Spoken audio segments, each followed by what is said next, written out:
तर विरोधकांना सुरुवातीपासूनच लाडकी बहीण योजना ही खटकत आलेली आहे। महायुतीच्या सरकारने जेव्हापासून राज्याचे मुख्यमंत्री फडणवीस साहेब असतील, शिंदे साहेब, अजितदादांच्या नेतृत्वाखाली आम्ही ही योजना सुरू केली, घोषित झालेल्या दिवसापासून या योजनेला विरोध झालेला आहे।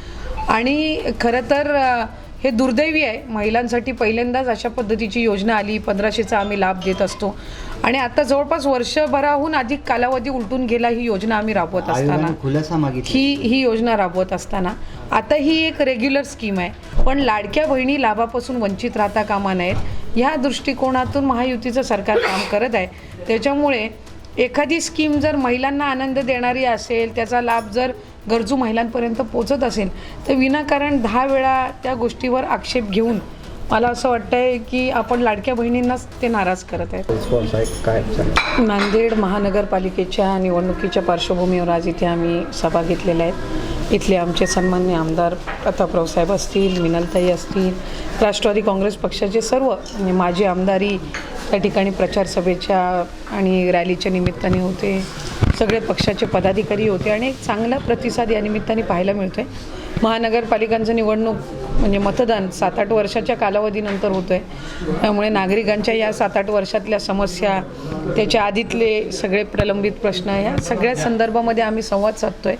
आणि राष्ट्रवादी काँग्रेस पक्षाने जवळपास 50 ठिकाणी आपले उमेदवार आम्ही उभे केलेले असताना आम्हाला खूप चांगला प्रतिसाद या 50 उमेदवारांसाठी मिळत आहे। विकासात्मक मुद्द्यावर आम्ही या निवडणुकीला सामोरं जातो आहे। आदरणीय अजितदादांच्या नेतृत्वाखाली राष्ट्रवादी काँग्रेस पक्ष सर्वधर्म समभावाची विचारधारा आणि विकासात्मक कामं आणि दूरदृष्टी या दृष्टिकोनातून आम्ही सगळेच मतदार बंधू भगिनींपर्यंत पोहोचतो आहे। माझी खात्री आहे की यंदाच्या वेळेला नांदेडचे सर्व मतदार बंधू भगिनी राष्ट्रवादी काँग्रेस पक्षाच्या उमेदवारांना नगरसेवक आणि नगरसेविका म्हणून काम करण्याची संधी देतील।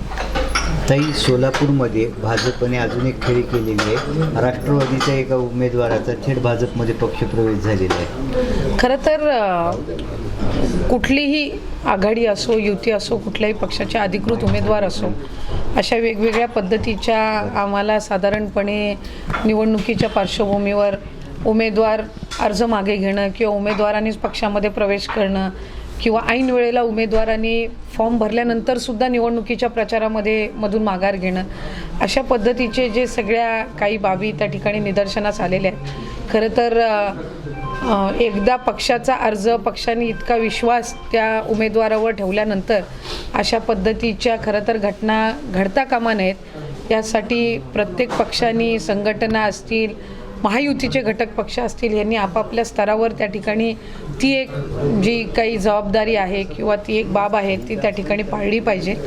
पण सोलापूरमध्ये साधारणपणे त्या संबंध कालावधीमध्ये ज्या काही घडामोडी झाल्या, नागरिक सुज्ञ आहेत, मतदार बंधू भगिनी सुज्ञ आहेत आणि ते योग्य लोकप्रतिनिधी निवडून देतील। काँग्रेसने आक्षेप घेतलेला आहे लाडक्या बहिणीच्या। खरं तर विरोधकांना सुरुवातीपासूनच लाडकी बहीण योजना ही खटकत आलेली आहे। महायुतीच्या सरकारने जेव्हापासून राज्याचे मुख्यमंत्री फडणवीस साहेब असतील, शिंदे साहेब, अजितदादांच्या नेतृत्वाखाली आम्ही ही योजना सुरू केली, घोषित झालेल्या दिवसापासून या योजनेला विरोध झालेला आहे। आणि खरं तर हे दुर्दैवी आहे, महिलांसाठी पहिल्यांदाच अशा पद्धतीची योजना आली। 1500चा आम्ही लाभ देत असतो आणि आता जवळपास वर्षभराहून अधिक कालावधी उलटून गेला ही योजना आम्ही राबवत असताना ही योजना राबवत असताना आता ही एक रेग्युलर स्कीम आहे। इतर योजनांचा लाभ जसा त्या ठिकाणी दिला जात असतो, मग संजय गांधी निराधार योजना असो, नमो शेतकरी योजना असो, इतर योजना जशा असतात तशीच लाडकी बहीण ही योजना आहे। आणि आयोगाने त्या संदर्भामध्ये विभागाला विचारणा केली होती, मुख्य सचिवांना पण विचारणा केली होती। त्या संदर्भातला योग्य तो खुलासा, स्पष्टीकरण त्या ठिकाणी शासनाकडून, मुख्य सचिवांच्या माध्यमातून विभागाकडून दिलं गेलेलं आहे। आणि आम्ही कुठेही आचारसंहितेचा भंग करून, कुठेही निवडणूक आयोगाने जी काही नियमावली दिलेली आहे याचं उल्लंघन करून काही आम्ही कुठलीही योजना राबवत नसतो। पण लाडक्या बहिणी लाभापासून वंचित राहता कामा नयेत ह्या दृष्टिकोनातून महायुतीचं सरकार काम करत आहे।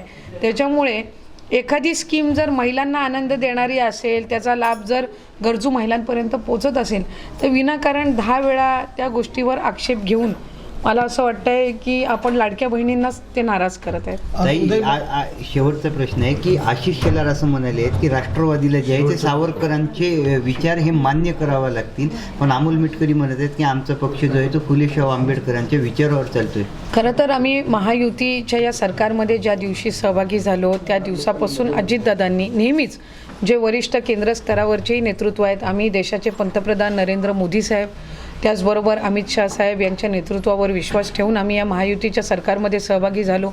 आणि ही वस्तुस्थिती तर सगळ्यांना ज्ञात आहे की राष्ट्रवादी काँग्रेस पक्ष हा शाहू फुले आंबेडकर यांच्या विचारांना मानणारा, जोपासणारा आणि त्या विचारधारेवर काम करणारा पक्ष आहे. आणि शेवटी महामानवांचा आणि ज्यांनी देशासाठी योगदान दिलेलं आहे त्यांचा सन्मान हा नेहमी आमचा पक्ष करतच असतो. आणि आमची मूळ विचारधारा त्या ठिकाणी जोपासून विकासात्मक मुद्द्यांवर आम्ही लोकांपर्यंत पोचत असतो. त्याच्यामुळे आम्ही अजितदादांच्या नेतृत्वाखाली महायुतीच्या सरकारमध्येही काम करत असताना कुठेही वैचारिक तडजोड न करता विकासात्मक मुद्द्यावर नरेंद्र मोदी साहेबांच्या नेतृत्वावर त्या ठिकाणी विश्वास ठेवून या सरकारमध्ये कार्यरत होतो. आज उदय सामंत आले होते, त्यांनी 2100 रुपये बाबत त्यांनी विधान केले की अभ्यास सुरू आहे, लाडकी बहिणीला 2100 रुपये. नाही, खरं तर योग्य वेळी त्या संदर्भातला निर्णय राज्याचे मुख्यमंत्री आणि आमचे दोन्ही उपमुख्यमंत्री त्या निमित्ताने घेतील. आम्ही विभाग म्हणून तर हाच प्रयत्न करतोय की आत्ता जो सुरू असलेला 1500चा लाभ आहे हा नियमितपणाने महिलांपर्यंत पोचावा. आणि ज्या वेळेला सरकार निर्णय घेईल 2100 करण्याचा, त्यावेळेला विभाग म्हणून सर्वात जास्त आनंद आम्हालाही असेल.